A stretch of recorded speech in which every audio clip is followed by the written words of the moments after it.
जय हिंद साथियों, नमस्कार। आज यानी कि 26 जून को बिहार लोक सेवा आयोग के द्वारा 71वीं बीपीएससी की विज्ञापन में 34 नए पदों को फिर से जोड़ा गया है। जी हां साथियों, इससे कुल पदों की संख्या अब 71वीं बीपीएससी के अंतर्गत बढ़ करके 1298 हो गई है।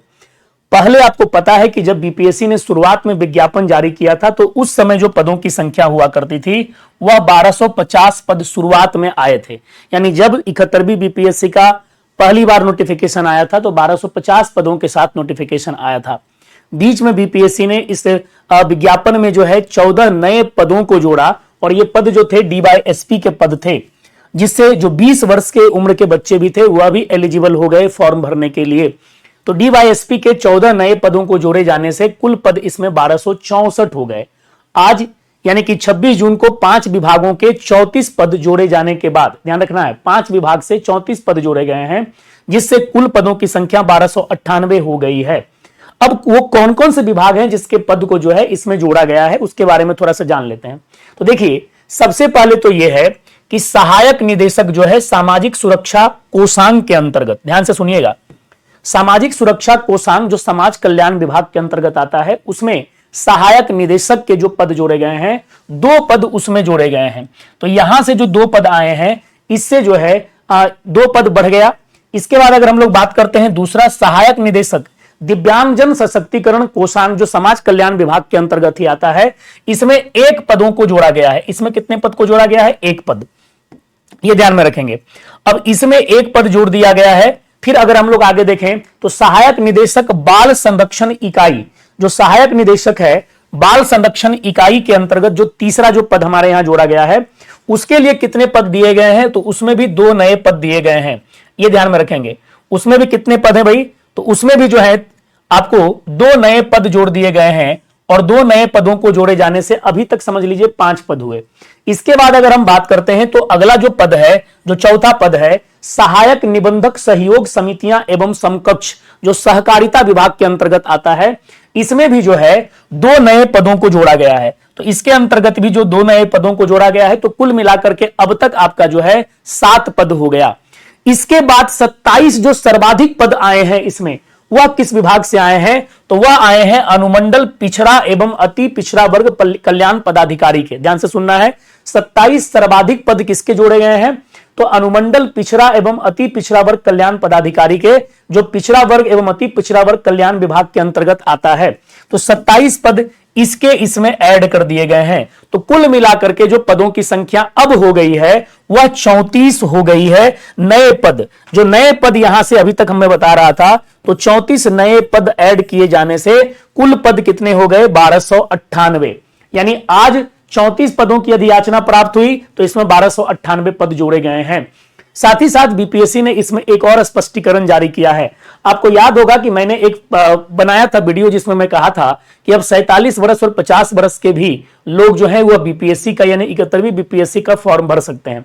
उसके पीछे मैंने ये बात आपको बताई थी कि आयोग ने एक्चुअली जो है एक निर्णय लिया था। उस निर्णय के द्वारा क्या कहा था कि जो सहकारिता प्रसार पदाधिकारी के जो सबसे ज्यादा पद आए हैं उसके लिए अधिकतम उम्र सीमा की गणना जो है 1 अगस्त 2015 से की जानी थी। और ये जो पद रखा गया था, ये पद उसमें था 7वें नंबर पर था, लेकिन विज्ञापन में कहा गया था कि 6 नंबर पर वो पद है जिसमें हम लोग ये रखे हैं। आयोग ने उसी को संशोधित करते हुए कहा है कि 6 नंबर की जगह जो है उस पद को 7 नंबर पर पढ़ा जाए। तो ये आयोग ने स्पष्टीकरण जारी किया है। हालांकि हमने अपनी पिछली वीडियो में ही इस स्पष्टीकरण को बता दिया था कि आयोग से थोड़ा सा ये उसको स्पष्टीकरण देने में थोड़ी सी चूक हो गई है। हालांकि सहकारिता प्रसार पदाधिकारी के पदों के लिए अधिकतम उम्र सीमा 1 अगस्त 2015 निर्धारित की गई थी। अब सबसे बड़ी बात जो आ रही है, ये सारे स्पष्टीकरण तो सही हैं और आयोग बार बार बच्चों के कंसर्न को सुन करके भी जो है सोशल साइट्स पर विभिन्न माध्यमों के द्वारा, यानी एक्स अकाउंट के द्वारा, फेसबुक अकाउंट के द्वारा, इंस्टाग्राम अकाउंट के द्वारा, मैसेंजर्स के द्वारा, हर जगह पर आयोग एक्टिव होकर के जो है बच्चों की समस्याओं का समाधान करती हुई दिख रही है। और विभिन्न पद भी जोड़े गए हैं। इसके बावजूद जो है आयोग का अब जो बच्चों का अभी भी एक कंसर्न आ रहा है वह फॉर्म भरने की अंतिम तिथि को लेकर के है, क्योंकि बहुत सारे बच्चों का कंसर्न ये भी आ रहा है कि सर हमारा एनसीएल नहीं बना है, हमारा ईडब्ल्यूएस नहीं बना है, हमारा रेसिडेंशियल नहीं बना है, तो हम क्या करें। तो हम कैसे फॉर्म भरें। साथ ही साथ आयोग के द्वारा 1200 जब 64 पद किए गए थे तो उस समय खासतौर पर डीवाईएसपी के पदों के लिए 20 वर्ष के जो युवा हैं वो एलिजिबल पहले नहीं थे, क्योंकि पहले न्यूनतम 21 वर्ष के युवा ही फॉर्म भर सकते थे 1250 पदों का जब तक अधियाचना आया था तब तक। अब डीवाईएसपी के लिए ऑब्वियस सी बात है न्यूनतम उम्र सीमा 20 वर्ष कर दी गई। तो उन बच्चों का यह मैसेज हम तक तो आ रहा है कि सर क्या फॉर्म भरने की अंतिम तिथि में परिवर्तन हो सकता है। देखिए, फॉर्म भरने की अंतिम तिथि पर किसी भी प्रकार का जो निर्णय है वह फाइनल निर्णय, फाइनल डिसीजन जो है वह माननीय बिहार लोक सेवा आयोग के द्वारा ही लिया जा सकता है। हम केवल अपील कर सकते हैं कि बच्चों के हितों को ध्यान में रखते हुए फॉर्म भरने की अंतिम तिथि को एक्सटेंड किया जाए, क्योंकि फॉर्म भरने की तिथि को लेकर के बीच में जो है सर्वर में भी कुछ प्रॉब्लम्स आई थी। हालांकि उन सारी समस्याओं को दूर कर लिया गया है, बट फिर भी कुछ बच्चों को जो समस्याएं आई हैं और कुछ लोग जो अब मान लिया जाए पदों के अनुकूल हो गए हैं, पदों के फॉर्म भरने के लिए वो एलिजिबल हो चुके हैं, तो उनको भी एटलीस्ट डॉक्यूमेंटेशन तक के लिए समय दिया जाए। और इसके लिए जैसे मान लिया जाए एनसीएल वगैरह, ईडब्ल्यूएस वगैरह का, क्योंकि ब्लॉक लेवल पर जिस तरह से ये डॉक्यूमेंट्स बनने का जो डेडलाइन दिया जाता है, बहुत सारे लोगों का डेडलाइन 1 जुलाई 2 जुलाई है और अंतिम जो तिथि आई है वो 30 जून की आई है।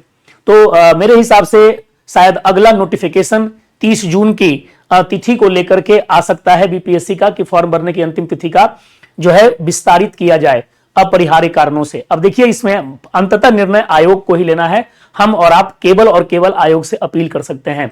हालांकि जो मोटे तौर पर बातें हैं, आज हो रही है 26 जून, अभी भी जो लोग फॉर्म नहीं भरे हैं, चूंकि अगर आयोग नहीं बढ़ाती है तो उनके बच्चों के लिए मैं एक संदेश दे देना चाहता हूं।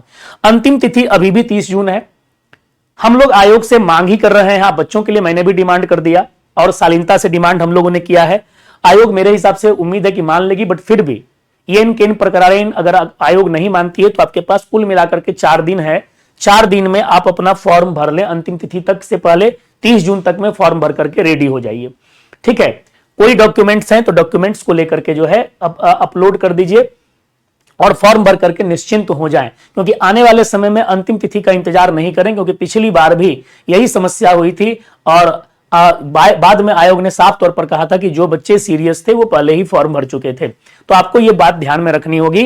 हालांकि मेरा जो कंसर्न था वो इन पदों के लिए था, क्योंकि ये बच्चे डॉक्यूमेंटेशन के अभाव में फॉर्म भरने से वंचित रह जाएंगे, तो इनको लेकर के मेरा ये कंसर्न था। तो आपको ध्यान में रखना होगा। और साथ ही साथ ये जो नोटिस आया है जिसमें से नए नए पद जोड़े गए हैं, तो ये भी ध्यान में रखना होगा। तो फिलहाल 30 जून अंतिम तिथि है। आप सभी बच्चों से मेरा एक ही निवेदन है कि अभी भी समय है और आप फॉर्म भर लीजिए। अंतिम तिथि का इंतजार बिल्कुल नहीं करें। आयोग अगर डेट बढ़ाती है तो मैं फिर से एक नोटिस के साथ या हमारी टीम किसी नोटिस के साथ आ जाएगी। ठीक है, और परीक्षा की जो संभावित तिथि अभी भी टेंटेटिव डेट है वो 10 सितंबर है।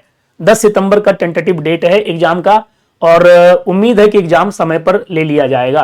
तो फॉर्म भरने की अंतिम तिथि, परीक्षा की तिथि, ये सारा क्लियर है। आपको कितने पद हैं वो क्लियर है। 1298 पदों के लिए अब तक ये अधियाचना हो चुकी है।